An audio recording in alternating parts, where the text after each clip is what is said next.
Ma'am Eda, paki-explain pod apil kung sala ba o dili ang vote buying or selling nga maoy usa ka hinungdan sa kurakot pagbaligya sa dignidad. Hello Sir Rufeno Filias, maayong adlaw diha sir.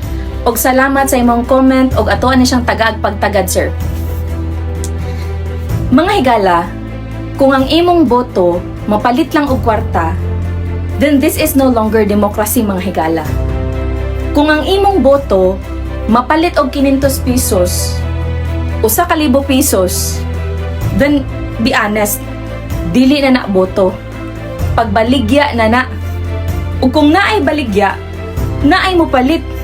Ug kung naay mo palit, naay nagbaligya sa iyang konsensya. So the real question is, pila ang presyo sa imong prinsipyo? Mga higala, tagaan ta mo upat ka argumento. Una, bribery corrupts judgment. Ang paghip-hip makadaot sa paghukom. Ang Exodus chapter 23 verse 8 nag-ingon, "And thou shalt take no gift." Dili ka magdawat og hip-hip, for the gift blindeth the wise. Kay ang hip-hip nagabuta sa mga adunay igtatanaw, and perverteth the words of righteous, og nagtuis sa mga pulong sa matarong.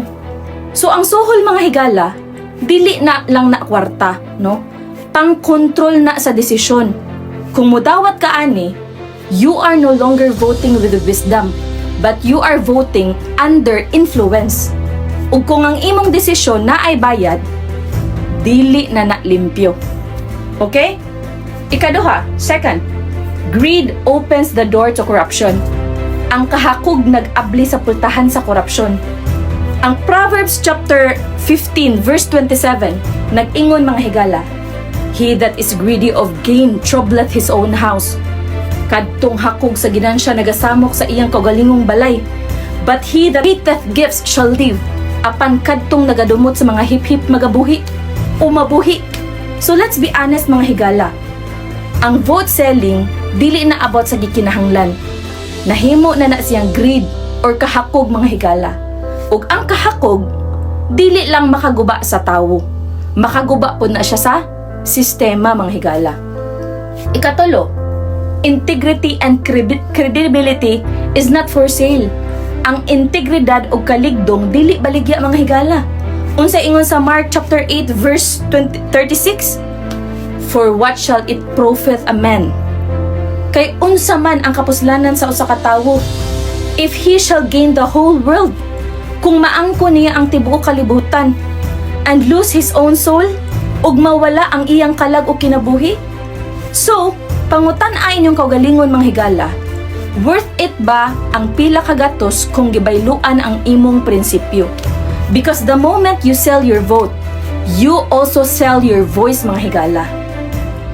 Ikaupat, we suffer from the leaders we tolerate. Maogid ni siya. Nag-antos ta sa mga leader nga atong gipasagdan o gitugutan sa ilahang dautan nga mga binuhatan. Ang Proverbs chapter 29 verse 2 nag-ingon mga higala, "When the righteous are in authority, kung ang matarong maoy mudaghan, the people rejoice. Ang katawhan malipayon. But when the wicked beareth rule, apan sa diha nga ang usa ka tawo magahari, the people mourn. Ang katawhan managpanghupaw." So, kung ang atong gipili kay binayaran lang, then we cannot complain kung ang nag-lead nato corrupt because we tolerated the process mga higala. So for me, no, sa ako alang, clear and direct, dili gyud na siya sakto, no? Vote buying and vote selling is a gateway to corruption because you trade something eternal, your integrity, for something temporary, no? Matod pa ni former President Rodrigo Roa Duterte katong nag-speech siya sa Mandawi City, Cebu mga higala, kung naa ko na imong hatag, dawata, no? Pero ayaw ibaligya imong prinsipyo, no? Simple ra gyud kayo yang punto, prinsipyo. Mo na akong pangutana mga higala, hangtod asa ug kanus-a ka mo dawat. Kay para nako simple ra gyud, dawata kung gusto nimo. Pero ayaw gyud ibaligya imong boto. Because your vote is not a transaction mga higala. It is a responsibility. Mao nga dapat kita mo botar sa sakto. Dili tungod sa kwarta, dili tungod sa kahadlok, kundi tungod sa prinsipyo mga higala. Personally, I vote for Sara Duterte. Dili matatanan magkasinabot, and I respect that. Pero ang akong pag-ampo mga higala nga ang leader na ay baruganan. Dili mapalit ug anda mo laban sa corruption ug illegal drugs with justice. Ug kini pa, ayaw gyud ninyo itolerate ang mali bisan pamilya pa na. Kay usahay ang atong giingon nga gugma, gitabunan lang daay nato ang sayop.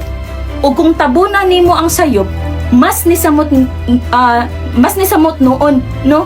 Imo silang ginadaot. Ang Proverbs chapter 27 verse 5 nag-ingon mga higala, open rebuke is better than secret love. Maayo pa ang pagbadlong sa dayag kaysa gugma nga tinago. So, mas maayo ang diretsong pagsaway kaysa hilom nga gugma nga nagpasagdan lang sila mga higala. Because real love, mga higala, corrects, no? Fake love tolerates. Ug sumala pa sa Galatians chapter 6 verse 1. Brethren, mga igsoon, if a man be overtaken in a fault, kung ang usa ka tawo mahiligas ngadto sa kalapasan, ye which are spiritual restore such a one in the spirit of meekness. Kamong mga espirituhanon mao ang magpahig uli kaniya uban sa espiritu sa kalomo. Considering thyself lest thou also be tempted, palandunga ang imong kaugalingon, basi ikaw matintal usab. So mga higala, dili nato sila pasagdan, pero dili sad nato sila konsentihon. We restore them with truth and accountability. No? Karon, maong kung naatay nakay kapamilya nga nagamit og drugs, ayaw itago. Ayaw protektahi ang sayop. Kung kinahanglan, ikaw mismo maghatod nila sa rehab. No? Ihatod.